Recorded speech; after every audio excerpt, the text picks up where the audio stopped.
السلام عليكم، ازيكم يا شباب؟ عاملين ايه؟ يا رب تكونوا بخير. النهارده هنتكلم عن تنسيق الارقام في الاكسل وحل مشاكل الارقام في الاكسل. كتير بتبقى محتاج تكتب ارقام عادية او ارقام عشرية او اكواد زي كده او تواريخ او وقت. ازاي الكلام ده كله بيتنسق كده في الاكسل؟ كتير اول ما بتيجي تكتب التاريخ بتلاقي منظره كده، او الوقت تلاقي منظره كده، ولو عايز تكتب الارقام بالعربي او بالانجليش. ازاي اعمل كل الكلام ده؟ كل الكلام ده موجود في حاجة اسمها تنسيق خلية في الاكسل. طيب افتح ازاي تنسيق خلية في الاكسل؟ لازم تكون محدد الارقام اللي انت عايز تنسقها. انا عايز انسق الرقم ده، ولا عايز انسق الرقم ده، ولا عايز انسق مجموعة الارقام دي. شوف انت عايز تنسق ايه كارقام في الاكسل وحددها.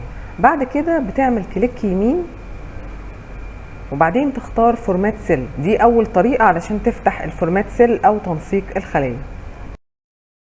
الطريقة التانية علشان تفتح فورمات سيل، من قائمة هوم هتروح لفورمات، اخر حاجة خالص هتلاقيها فورمات سيل. دي الطريقة التانية. الطريقة التالتة وانت محدد كده زي ما انت وانت محدد كده، اعمل كنترول واحد. دوس على كنترول واحد، واحد اللي فوق الضاد، مش واحد اللي على اليمين في الكيبورد، لا واحد اللي فوق الضاد. برضو بتفتح لك فورمات سيل، سواء الطريقة دي او الطريقة دي او الطريقة دي بتفتح. كل ده بيفتح حاجة اسمها فورمات سيل او تنسيق خلية. النهاردة هنتكلم عن تنسيق الارقام في الاكسل. طيب خلينا نقفل فورمات سيل ونروح نحدد بقى حاجة حاجة. انا عايزة الرقم العشري يظهر كده، يعني عايزة رقم عشري عندي يبقى بالمنظر ده. شوفوا الرقم اللي تحت ده، انا عايزاه يبقى فيه علامة عشرية وفيه رقمين بعد العلامة العشرية زي الرقم ده كده. اعمل الكلام ده ازاي؟ زي ما اتفقنا، اقف على الخلية، سواء هتحدد الخلية دي او مجموعة خلايا. انا في الحالة دي انا هحدد الخلية دي واعمل كليك يمين على اللي انا محدده. خلي بالك اما تيجي تعمل تحديد كده ما تجيش تعمل كليك يمين بعيد، لا خلاص كده يعني مش صح. اعمل كليك يمين على اللي انت محدده علشان يفضل التحديد معاك، وعلشان الاكسل يبقى فاهم هو هيعمل فورمات سيل على ايه. طيب انا هقف هنا واعمل كليك يمين وفورمات سيل، او زي ما اتفقنا بالطريقتين التانيين. وبعدين هروح بقى على كلمة نمبر، التابة بتاعت نمبر. هروح اقول له انا عايزه رقم، انا عايزة الرقم اللي موجود عندك في الخلية ده يبقى تنسيقه رقم نمبر. وكمان في العلامة العشرية ديسيمال بليس، لو غيرت الرقم ده خليته واحد هيقول لك كده، او هيعمل لك كده علامة عشرية وجنبها رقم واحد بس. طب انا لو عايزه ازود الارقام العشريه او الارقام اللي بعد العلامه العشريه، زود براحتك او قلل زي ما انت عايز. خلينا كده نعملها 3 ونقول اوكي. هيدينا فعلا 3 ارقام بعد العلامه العشريه. طيب انا هعمل كنترول واحد المره دي، افتحها بالطريقه الثانيه. طيب انا عايزه الرقم ده اما يبقى بالسالب يبقى بالاحمر زي ما هو جاي لي هنا. طيب برضو في عندك اختيارات تحت. هو انت عايز الرقم اما يجي لك بالسالب يبقى بالاسود كده ولا يبقى بالاحمر؟ لا انا عايزاه اما يبقى بالسالب مثلا يبقى بالاحمر. كل ده اختيارات ليك براحتك، انت بتنقي اللي انت عايزه. ممكن اقول اوكي. تعالوا كده نعمل الرقم ده بالسالب. هكتب مثلا سالب 11 وادوس انتر. بصوا ايه اللي حصل اوتوماتيك. انا خلي بالكم انا ما عملتش علامه عشريه ولا حاجه، هو اوتوماتيك حط علامه عشريه وحط 3 اصفار بعدها، وكمان خلى لون الكتابه بالاحمر علشان هو بالسالب. طيب ممكن اعمل ايه تاني؟ ممكن اعمل الشكل ده. لو انا عندي رقم كبير كده بالملايين وعايزه يبقى بالنسبه لي طريقه قرايته سهله، فعايزاه يحط لي علامه كده. دي مش علامه عشريه، دي فاصله، علشان اعرف اقرا الرقم الكبير ده. طب اعمل الكلام ده ازاي؟ خلينا كده نقف هنا ونكتب رقم كبير. مثلا عندي رقم كبير اهو، انا عايزه اخد التنسيق ده احطه على الكلام ده كده. طبعا الشبابيك دي معناها ان الخليه ضيقه، وسع الخليه شويه هتلاقي الارقام ظهرت. طبعا هو جاي هنا بنفس التنسيق عشان انا واخده التنسيق ده.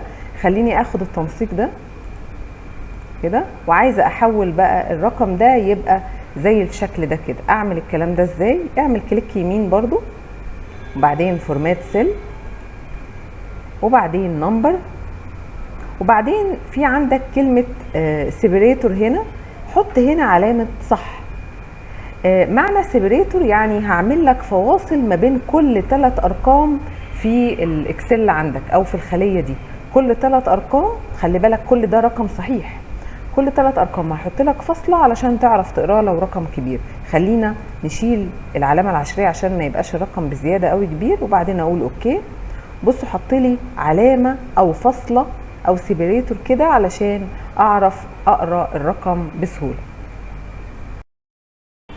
طيب افرضوا انا عندي رقم زي الرقم العشري ده كده، او رقم فيه رقم عشري وعايزه احوله لرقم صحيح. عادي خالص، روح كده اقف كنترول 1 علشان تفتح فورمات سيل، وبعدين من النمبر خلي الديسيمال بليس خليها 0 بس كده. طب انا كمان مش عايزاه بالاحمر، خلاص روح خليه اسود وبعدين اوكي، خلاص هيتظبط، هيبقى بقى عندك اهو بقى رقم صحيح وبالسالب ومفيش مشكله خالص في الرقم ده. طيب خلاص احنا شرحنا ازاي احول لونه.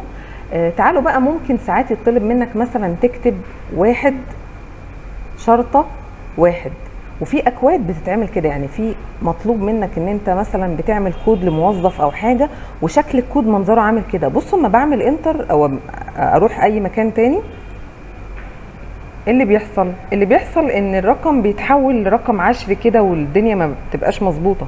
طب اظبط الكلام ده ازاي؟ انا كده عايز اعرف الاكسل ان ده مش رقم، اعمل الرقم زي ما انا كاتبه بالظبط كده، اتعامل مع الرقم ده اكنه نص مش رقم، ما تحولهوش للمنظر ده. طيب اعمل الكلام ده ازاي؟ خليني كده هحدد الرقمين دول وهعمل كليك يمين فورمات سيل، خلاص المفروض ان احنا حفظنا بقى، او كنترول 1 خلينا نعمل كليك يمين فورمات سيل المره دي. وبعدين انا هنا بقى مش هقول له نمبر، انا هقول له اتعامل مع اللي في الخليه دي، اتعامل اكنه تكست، وتختار هنا كلمه تكست وبعدين تقول له اوكي. بس في الحاله دي انت هتضطر تمسح الكلام ده وتعيده تاني. تعالوا كده نكتب 1 ناقص 1 ونكتب انتر. بصوا ايه اللي حصل، ما حصلش مشكله، هو بس الاكواد علشان يعني الاكسل يفهمها لازم تمسح اللي في الخليه وتكتبه من اول وجديد توفيرا للوقت عندك. لو انت هتكتب كود زي كده، حدد العمود كله اللي انت هتكتب فيه الاكواد دي، وبعدين اعمل فورمات سيل كنترول 1 وخلي كل الكلام ده تكست وبعدين اوكي. كده انت اي حاجه هتكتبها في العمود ده هتشتغل معاك مفيش مشكله خالص. يعني لو عملت مثلا 1 شرطه 2 اهو شغاله عادي، لو جيت هنا مثلا عملت 3 شرطه 2 دي اكواد. انما في الطبيعي لو حولنا الكلام ده لرقم هيتحول لرقم وهيبقى الاكسل مش فاهمه خالص ان انت عايز تعمل اكواد زي كده. يعني لو كتبت كود بالمنظر ده يبقى حوله لتكست. طيب لو انا عندي عمله او مرتبات مثلا وانا عايز اكتب جنبها زي هنا كده جنيه مصري، عايز يتعرف عليها اكنها عمله مش رقم كده، اعمل ايه؟ برضو حدد الكلام ده، خلينا نعمل المره دي كنترول 1 وبعدين المفروض ان احنا من النمبر هنختار ايه؟ بديهيا كده هنختار كرنسي عمله. وبرضو نفس الفكره، ممكن تعمل علامه عشريه وممكن لا، انا هشيل العلامه العشريه خالص. وممكن كمان من هنا تشوف انت عايز الرقم ده لو بالسالب هيبقى بالاحمر او بالاسود، ولو كمان مش عايز بالجنيه المصري وعايز اي عمله تانية براحتك، اختار العمله اللي انت عايزها حسب البلد اللي انت قاعد فيه. انا هخليها جنيه مصري وهخلي العلامه العشريه مفيش علامه عشريه وهقول اوكي. خلي بالكم ايه اللي هيحصل هنا تحت كلمه عمله، اتحول الرقم لجنبه بقى جنيه مصري وتحول لعمله. نفس الفكرة ساعات اما باجي بكتب تاريخ بيتحول للمنظر ده. خلينا كده نكتب 1/1/2020. تعالوا كده نروح ندوس انتر او نروح في اي خلية تانية، هتلاقي التاريخ بقى شكله عامل كده. طب اظبط التاريخ ازاي؟ نفس اللي احنا بنعمله بالظبط، حدد اللي انت عايز تنسقه وبعدين كنترول 1 علشان تفتح تنسيق خلية. وهنا انا عايز ايه؟ والله انا عايز تاريخ، خلاص يبقى ديت. كمان هنا بيديك امكانيه ان انت عايز شكل التاريخ عندك عامل ازاي. تعالوا كده نغيره ونخليه بالمنظر ده وهقول له اوكي اهو اتغير بقى عندي شكل التاريخ اهو. يعني انا ممكن اعمل شكل التاريخ كده او شكل التاريخ كده. نفس الفكره بالظبط، لو جيت مثلا كتبت وقت مثلا 3 ونص انت محتاج في الشركة بتاعتك او في الشركة اللي انت شغال فيها تكتب حضور وانصراف الموظفين، فبتيجي تكتب الوقت كده وبعدين تدوس انتر تلاقي الوقت اتحول لكده. طيب انا عايزه اظبط تنسيق الوقت ده زي ما ظبطت كده التاريخ والعملة والحاجات دي، نفس الفكرة. حدد العمود اللي انت هتشتغل عليه وقت، وبعدين كنترول 1 علشان تفتح فورمات سيل او تنسيق خلية، وبعد كده تختار تايم، وبعدين كمان ممكن تنقي التايب او نوع او شكل الوقت بتاعك هيبقى شكله عامل ازاي. انا هخليه زي ما هو، هقول اوكي. بصوا ايه اللي حصل، غير لي الوقت. طب تعالوا كده نجرب، هكتب نفس اللي انا كنت كاتباه 3:30 وانتر، اداني بالظبط الوقت. طيب كل الكلام اللي احنا شرحناه ده ممكن تلاقيه بره، بدل ما تعمل كليك يمين فورمات سيل او كنترول 1 هتلاقيه هنا في قائمة هوم، هتلاقي الجزء بتاع النمبر ده اللي هي الجزء ده والجزء ده، كل المربع ده كده. طيب ازاي اشتغل بالكلام ده؟ لو جيت مثلا حددت، او خلينا نحدد رقم بعيد كده، ورحت على الجزء بتاع النمبر ده وفتحت السهم ده، هتلاقي كل تنسيق الخلية اللي موجود هنا، تنسيق الارقام طبعا اللي موجود هنا، عايزها جنرال ولا نمبر ولا كرنسي عملة ولا ديت ولا تايم، انت عايز ايه؟ انا عايزها مثلا نمبر. طيب والنمبر ده محطوط له رقم عشري او علامة عشرية. طب اشيل العلامة العشرية ازاي من الرقم؟ هتلاقي هنا في سهم يمين وسهم شمال. السهم اليمين ده بيقلل رقم بعد العلامة العشرية، وده بيزود رقم بعد العلامة العشرية. يعني طبعا احنا اتفقنا ان ده كده الخلية ضيقة، فلو قللنا شوية هتلاقي الرقم يرجع تاني، او ممكن يعني توسع الخلية هيشتغل معاك او هيبان عندك الرقم عادي. يبقى من هنا انا ممكن انسق الارقام، او زي ما اتفقنا من جوه. بس طبعا جوه بتلاقي فيه اوبشنز تانية، يعني ممكن الرقم لما حطينا له فواصل كده مش هتعرف تعملها من هنا، لازم تدخل جوه في الكنترول في الكنترول 1 يعني، او تجيب تنسيق خلية وتظبطه من هنا، سواء بقى انت عايزه نمبر، والنمبر ده يبقى رقم فيه رقم عشري، وكمان يبقى ملون السالب او لا، كمان العملة دي عايزها بالجنيه المصري او لا، وهكذا. الحاجات دي كلها مش هتلاقيها بره هنا. بس لو انت عايز تعمل يعني في السريع كده حاجة سريعة، ممكن تستخدم الجزء ده، او لو عايز تظبط بقى زي ما احنا بنظبط كده الوان وفواصل وحاجات زي كده، ممكن من جوه من الفورمات سيل. طبعا هنا برضو هتلاقي التكست، لو نزلت تحت هتلاقي التكست علشان لو انت عايز تكتب كود معين زي كده. طيب حاجة تاني بتقابلني في الاكسل، اني ابقى عايز اغير الارقام لعربي او لانجليش. غالبا هو معظم الوقت بيبقى الكلام او الارقام في الاكسل بتبقى مكتوبة بالانجليش. طب ازاي اغيرها للعربي؟ حدد الارقام اللي انت عايز تغيرها. انا هحدد الرقمين دول، وبعدين من قائمة هوم هتلاقي هنا في حاجة اسمها تكست دايركشن، ليفت تو رايت ورايت تو ليفت. افتح السهم ده وشوف انت عايزه بالعربي رايت ولا بالانجلش ليفت.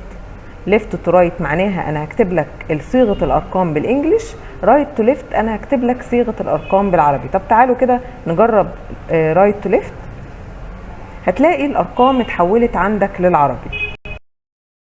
طبعا نفس الفكره لو انت عايز تغير الكلام ده لانجلش، نفس الفكره زي ما احنا عملنا بالظبط، حدد كده وروح خليها ليفت تو رايت. طيب ساعات انا خلينا نعملها بالعربي، ساعات اما باجي بقى ادوس رايت تو ليفت ما بيتحولش معايا بالعربي. طب دي مشكله ايه؟ لا دي تظبيط في الكنترول بانل، المفروض انت تظبطها. هديك الخطوات واحده واحده علشان تصلح المشكله دي.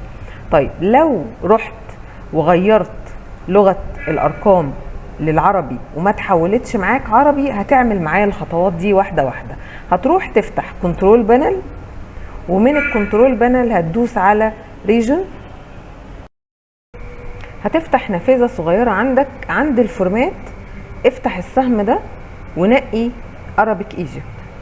بعد كده هتروح على Additional Setting، دوس عليها، هتفتح لك نافذه تانية. من النافذه التانية دي اخر حاجه خالص Use Native، خليها Context، وبعدين دوس اوكي. واي حاجه تانية دوس اوكي تاني، اقعد دوس اوكي لغايه ما تخلص. افتح بقى الاكسل تاني وروح كده غير الارقام، هتلاقيها بتتغير معاك، العربي والانجليش هتلاقي الدنيا شغالة معاك ومفيش اي مشاكل. بكده نكون تقريبا اتكلمنا عن معظم المشاكل اللي ممكن تقابلك في الاكسل بالنسبة لتنسيق الارقام. لو في حد عنده اي سؤال انا منتظرة تعليقاتكم على الفيديو هنا. كمان لو لسه ما اشتركتش في القناة اشترك في القناة وفعل الجرس علشان يجيلك كل جديد. لو الفيديو عجبك يا ريت تعمل لايك وشير علشان غيرك يستفيد وكلنا ناخد حسنات. واسيبكم في رعاية الله.